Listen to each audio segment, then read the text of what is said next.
Most people over 65 are told the same thing. You are tired because you are getting older. It sounds sensible. It sounds like something you are supposed to accept quietly. But here is what nobody tells you. Age alone does not make a healthy body feel emptied out by 2 in the afternoon. Geriatric clinics see this pattern every single week. Someone arrives convinced they are simply winding down, and a basic workup finds something specific and correctable sitting right there.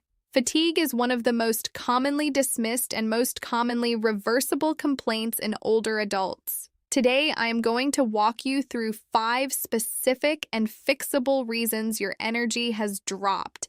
And I am going to give you the one nutrient question that a 12-minute appointment almost never gets around to asking. The number 1 item on this list is something almost nobody talks about, and it involves a mineral your body cannot make usable energy without. Stay with me until the end, because that one can change how you approach the next 10 years. Here is the honest problem. The average appointment gives your doctor about 12 minutes. In that time, your doctor has to review medications, check blood pressure, deal with the reason you booked, and write the notes. Tiredness is vague. It has dozens of possible causes, and it does not fit into what is left. So it gets filed under normal aging, and you go home with nothing you can actually do. That is not your doctor failing you. That is a system built for 15-minute problems. I am not here to sell you a supplement or scare you into a course. This channel exists to give you the science a 12-minute appointment never has time to cover. Everything here is food first and habit first. And where a blood test is the honest answer, I will tell you plainly to go and get the blood test. Before we go one step further, hear this clearly. If your tiredness arrived suddenly or comes with chest pressure, breathlessness while resting, weight falling off you without trying, or bleeding anywhere, this video is not your next step. Your doctor this week is your next step. Here is why the rest of this matters more than comfort. Fatigue is the first domino. When you are tired, you move less. When you move less, you lose muscle. And when you lose muscle, you start needing a hand to get out of a chair. Tell me in the comments what time of day your energy falls off a cliff. Put your age and your country next to it, because that pattern says more than you would think. Now here is the single mechanism sitting underneath everything on this list. Your body does not run on food directly. It converts food into a small energy carrier called adenosine triphosphate, and every cell spends that currency all day long. Fatigue in an otherwise healthy older body is almost never a shortage of fuel. It is a fault somewhere in the conversion line. Think of your body as a house wired to a good power grid. Food is the electricity arriving from the street. But electricity reaching the house does nothing on its own. It needs wiring, it needs switches, it needs the right connections to actually turn a light on. For most tired people, the electricity is arriving perfectly well. Something in the wiring has come loose. Please do not skip this section. It is the key to everything that follows. If this is already making sense to you, tap the like button so more seniors can find it. It costs you nothing, and it puts this in front of somebody who has been told for years to just slow down. Number 5 on our countdown. You are almost certainly under eating protein at breakfast, and it is quietly costing you the entire morning. Here is what is happening. Muscle is not a storage tank you fill once and forget. It is broken down and rebuilt every single day, and the rebuilding only switches on when enough protein arrives in one sitting. After 60, that switch gets stiff. Researchers call it anabolic resistance, which simply means the same plate of food does less work than it did at 40. Most older adults take in around 10 grams of protein at breakfast and 50 at dinner, which is like watering a garden once a week and then wondering why it looks dry. Nutrition research over the last 15 years has pointed consistently in one direction. Spreading protein evenly across the day supports more muscle than loading almost all of it into the evening meal. So here is the protocol. Aim for 25 to 30 grams of protein at breakfast, not at dinner, at breakfast. That looks like 3 eggs plus a cup of Greek yogurt, or 1 cup of cottage cheese with a handful of almonds, or 2 eggs, a glass of milk, and a slice of whole grain toast with peanut butter. Hold at 25 grams for 1 full week before you push higher. And if you have kidney disease, ask your doctor for your own protein number first, because yours may be deliberately lower. If chewing is hard or your appetite is small first thing, then drink it instead. A milk-based shake with Greek yogurt gets you there in about 2 minutes. If you feel bloated or heavy afterwards, cut the portion in half and build back up across 2 weeks. Discomfort means adjust the plan, not push through it. Pair this with a 10-minute walk after breakfast. Movement makes muscle more receptive to the protein you just ate. The food and the walk together do more than either one does alone. But protein cannot help you if the delivery system is running low on volume. And keep number 1 in the back of your mind here, because the mineral we are building toward is what allows your muscle to actually use the protein you just paid for. First, though, there is something far simpler, and most people over 70 are quietly short of it every single afternoon. Number 4, low daily fluid intake, and specifically the fact that you can no longer trust your thirst to tell you. Here is the part that surprises people. Thirst is not a reliable alarm after 60.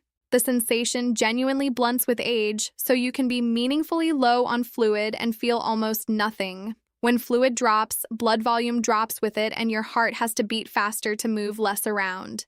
Picture a river running low. The boats still move, but every delivery takes longer, and the engine works harder to do the same job. This is well documented in geriatric medicine.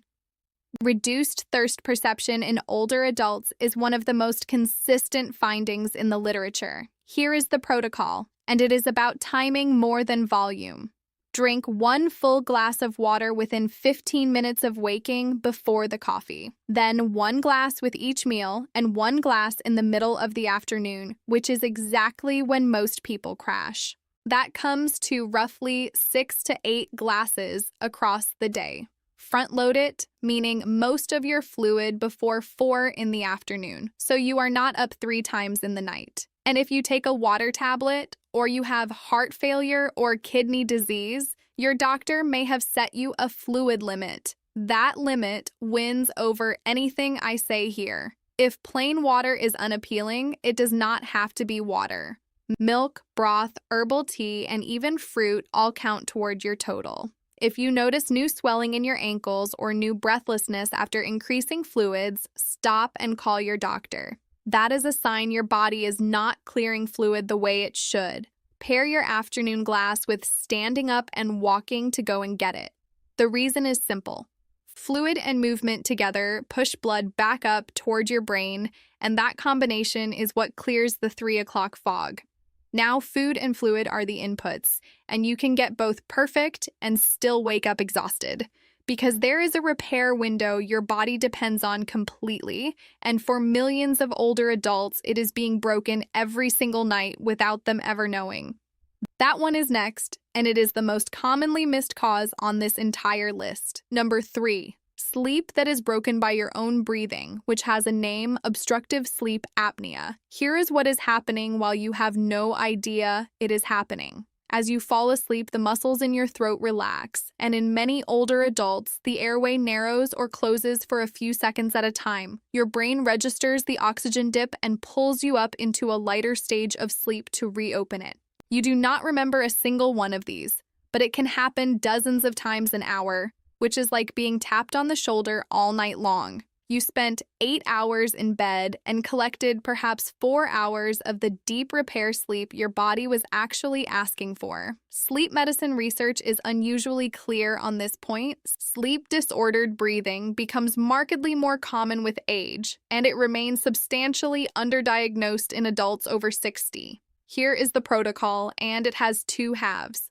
The first half is what you do tonight. Sleep on your side rather than flat on your back because the airway stays more open that way. Keep alcohol out of the 3 hours before bed since it relaxes those throat muscles further. Stop fluids about 2 hours before bed so you are not stacking bathroom trips on top of it. The second half is not optional. If you snore loudly, if you wake up gasping, or if anyone has ever told you that you stop breathing, ask your doctor for a sleep study. Home sleep tests are ordinary now, and you usually do not need an overnight stay in a lab. If side sleeping hurts your shoulder or your hip, put one pillow lengthwise along your back and another between your knees. That keeps you angled without loading the joint. If you are waking with morning headaches or falling asleep during the day in a chair, do not wait to see whether the home steps work. That combination goes to your doctor this month. Pair the side sleeping with raising the head of your bed by about 4 inches. Wooden blocks under the frame legs work well and are far better than stacking pillows. Position and gravity together do more than either one alone. Now, here is the hard truth about the last 2 items. You can fix your sleep completely and still feel flattened by the middle of the morning, because something you are taking correctly, exactly as prescribed, may be quietly doing this to you, and nobody has looked at the whole list in years. Number 2. The combined effect of your medication list, which almost nobody ever sits down and reviews as a whole. Let me be very careful here, because this item is about asking, never about adjusting. Every one of your prescriptions was a reasonable decision on the day it was written, but they were often written by different people, in different years, for different problems. Several common categories carry drowsiness as a known effect, including some blood pressure medicines, some antihistamines, some bladder medicines, some sleep aids, and some antidepressants. Think of 5 different people, each turning the thermostat down 2 degrees, every one of them certain they made a tiny adjustment, while the house has quietly gone cold. Geriatric pharmacy has a name for this, polypharmacy, and reviewing it is standard recommended practice. Structured medication reviews in older adults regularly turn up prescriptions that are no longer needed at all. Here is the protocol, and step 1 is the most important sentence in this entire video. Do not stop or change a single medication on your own. Instead, put every bottle you take into one bag, including vitamins and anything you buy over the counter. Book a medication review with your pharmacist, which in most places is free and takes about 20 minutes. Then ask exactly this question. Which of these could be contributing to daytime tiredness? And is there a timing change or an alternative worth raising with my doctor? Take that answer to your doctor, because your doctor makes the final call, always. If you cannot get to a pharmacy, most will do this over the phone. Write your list on paper with the dose and the time of day you take each one. If you ever feel dizzy on standing, that is a conversation for this week, not for your next appointment. And sudden confusion is an urgent phone call, not a wait and see.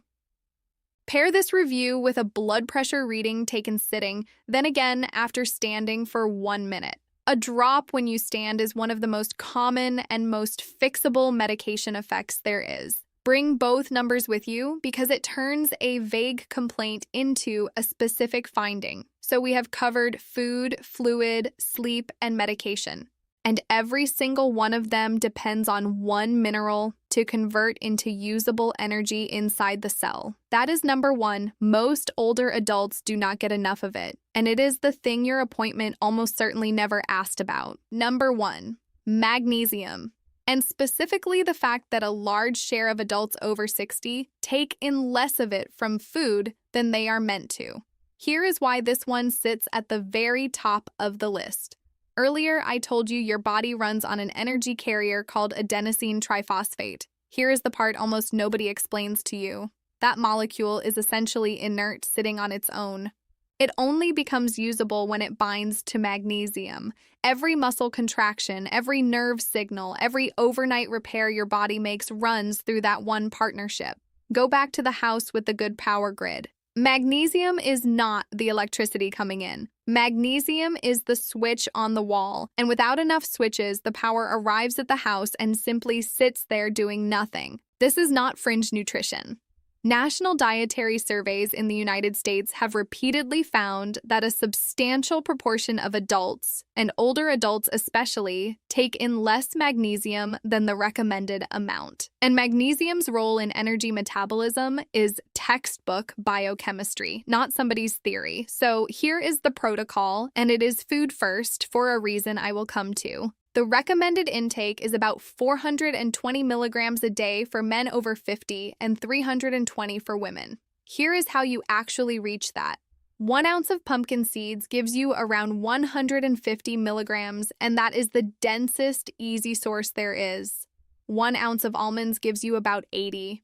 1 cup of cooked spinach gives you about 150. 1 cup of black beans gives you about 120. 1 square of dark chocolate at 70% or higher gives you about 65. Pick 2 of those every single day, and you have closed most of the gap without touching a pill. Give it 3 full weeks before you judge it, because this is a slow refill, not a switch. And here is the timing detail most people miss. Put the magnesium-rich food into your evening meal, because the evening is when your body does its repair work. Now here is the caution, and it matters more than the protocol does. If you have kidney disease, do not take a magnesium supplement without your doctor approving it first. Damaged kidneys cannot clear excess magnesium, and it can build to genuinely dangerous levels. Food is safe because your gut regulates how much it absorbs, but supplements walk straight past that safety margin. Magnesium supplements can also interfere with certain antibiotics and with thyroid medication, so the spacing matters. And if you get loose stools after starting one, that is your body telling you the dose is too high. Pair your magnesium-rich evening meal with the protein target from number 5. The reason is direct. Protein supplies the building material, and magnesium runs the machinery that assembles it. One without the other is a pile of bricks with nobody to lay them. And here is why I asked you to stay until the end. If you have been told for years that your tiredness is simply your age, this is the item that turns that around. Age is not a diagnosis. Age is the word the system reaches for when there is no time to look properly. One more thing, and please do not skip it. If you work through all 5 of these carefully for 6 weeks and the tiredness has not moved at all, that is not a failure. That is information. Go back to your doctor and ask for blood work, including a full blood count, thyroid function, vitamin B12, and iron studies. Fatigue is not luck. Energy is not genetics. Independence is built, one correctable item at a time. Consider a typical case of the kind documented in the geriatric and rehabilitation literature. A 74-year-old woman had spent 2 years telling her family she was just getting old. She was napping by 1 in the afternoon. She had stopped meeting friends because getting ready felt like too much effort, and she had started asking her son to carry the groceries in. On paper, nothing was wrong with her at all. What changed was not dramatic. She moved her protein forward, adding eggs and Greek yogurt to a breakfast that had been toast and jam. She started drinking 1 full glass of water before her morning coffee. Her pharmacist flagged that the antihistamine she took every evening was likely adding to her morning grogginess, and her doctor moved her onto a different option. And she began putting pumpkin seeds and cooked spinach into her evening meal, which not one person had ever suggested to her. By week 6, the afternoon nap had come down from 90 minutes to about 20. By week 10, she had stopped napping on most days entirely. She was carrying her own groceries again, which was the thing she had actually cared about all along. Nothing exotic happened here. 4 small corrections simply stacked on top of each other, so let us make this simple. Here are 5 steps, and I want you to start the first one tonight. Tonight, put 1 full glass of water on your bedside table and drink it before your coffee tomorrow morning. That is step 1, and it costs you nothing. Tomorrow morning, get 25 to 30 grams of protein into breakfast. 3 eggs and a cup of Greek yogurt will do it on its own.